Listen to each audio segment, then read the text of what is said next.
Hey folks, Glissamall Designs here, and this is part 3 of the Hobby Boss 135 scale Canadian Leopard 2A4 tank build. So as you can see, progress has been made on the turret. It is coming along really nicely, at least in my opinion, and you can even tell that this was once 2 different model kits. I'm very happy with the progress that has been made on this so far. But let's just get into what we've done here. So like I said in the last video, I was humming and hawing whether I wanted to have that barrel to the side there with the sight, and I did go ahead and do it, and it was easier said than done, because when you cut it, the way it was molded, it wasn't exactly straight to begin with as far as the mold goes. So when I cut it and then had it turned to the side, the sight, it didn't line up quite as much, so there was a little bit of sanding required. But I did get it, and it did turn out. So now that that sight is to the side, I'm going to try and show you as much as I can without losing focus. But there you go. You get the idea. It is turned to the side now, and it is accurate now. So that turned out rather well, and you can tell it can go up and down now. Whether that's important to you or not, don't know. But you have that option now. I mean, that was always an option with this build, so there you go. And painting the anti-skid, that was pretty easy. I mean, it's already kind of grooved for you to paint. You know what I mean? Like the lines are there, so that was pretty easy. I just did that, one by one. I did that by hand. I just masked it, and then I used 3 different colors. Those ones right there, black, gray, and then the black surface primer, and then German black. And I just mixed those 3 in like a little container, not so that way it wasn't too black, it wasn't too gray. It kind of gives that nice texture to it.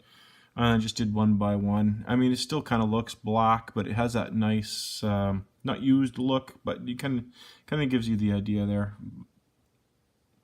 It's pretty true to what you see on camera is what you see in person. Like in person, it kind of gives you that real look, I guess you could say.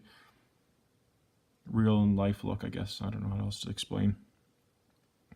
It hasn't been really weathered yet. I'm not going to be weathering these too much, just because they weren't used a whole lot before they were transitioned to the M's. So I'm not going to be doing a whole lot of weathering. This is mostly like panel line details, things like that, because I don't want to weather them too much before I get the rest of the tank done. So this is me just doing like the panel lines and things like that. And as you can see, I got the maple leaf decal on. That's just using the kit 1 from the 2A4 M kit. And then the smoke there, that is actually from the 2A4 kit. They actually give them to you. However, the ones they show you to use in the instructions are for the German version, but they do actually give you the ones for the Canadian, I guess you could say. But they don't show you how to put them on, but they do give them to you, and I just marked them down right there. So that's kind of cool. You just gotta put them together, and then a little bit of manipulating you do have to do yourself, but it can be done, and I did it. So there is a bit of bending of parts and things like that, but it can be done, and that's the end result. So that did work out rather well. Little minor things, again, like that little handle right there. That's from the 2A4M kit. I mean, even though I put it on here, for the 2A4 instructions, it's just a reminder to do it. And of course, I got the baskets on. Those are actually a little bit tricky, even to paint. I painted those separately and then attached them on later.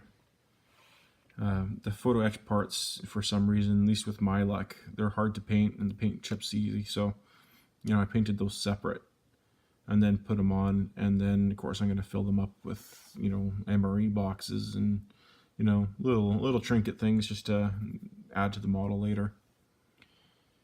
And then the hatches, those will come in a little bit later. For some reason with this kit here, you can only have them closed. So I'm going to have to manipulate them so I can have them open, then I can add crew figures later. And then that'll come soon. And then, of course, the antennas, that'll come soon. I don't want to add them yet, just because those are probably the first things to break off if I add them now. That's usually what happens. I'm trying to think what else I've done. Doesn't seem like much, but I mean, that's a lot of work.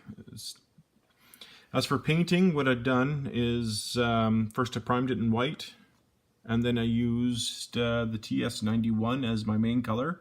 With my C2, I mixed it with TS61 and then TS91 together. For this one, I just did TS91. I didn't want to make it as dark as my C2 tank. And then I sprayed it, actually I didn't spray it yet, after the primer white, and then the TS91. That's when I used the what do you call it, the gunmetal. I just lightly brushed it on, a little bit of the gunmetal on like the little parts, like the edges, right?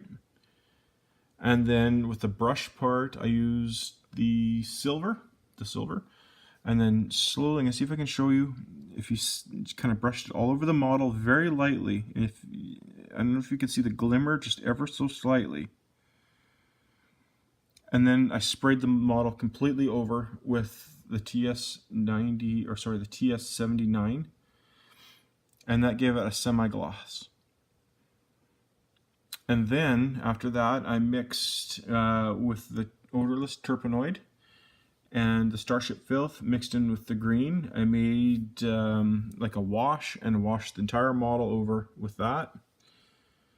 And that's what kind of got into the grooves and things like that, as you can see. And then that's the end result.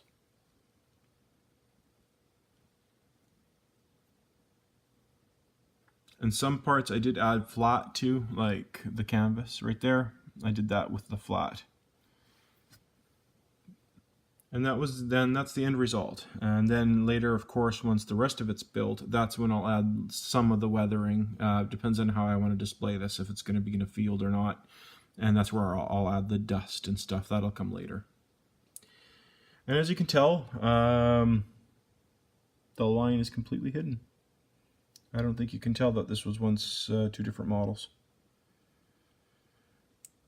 So that's where we're at. I think it's turning out really well.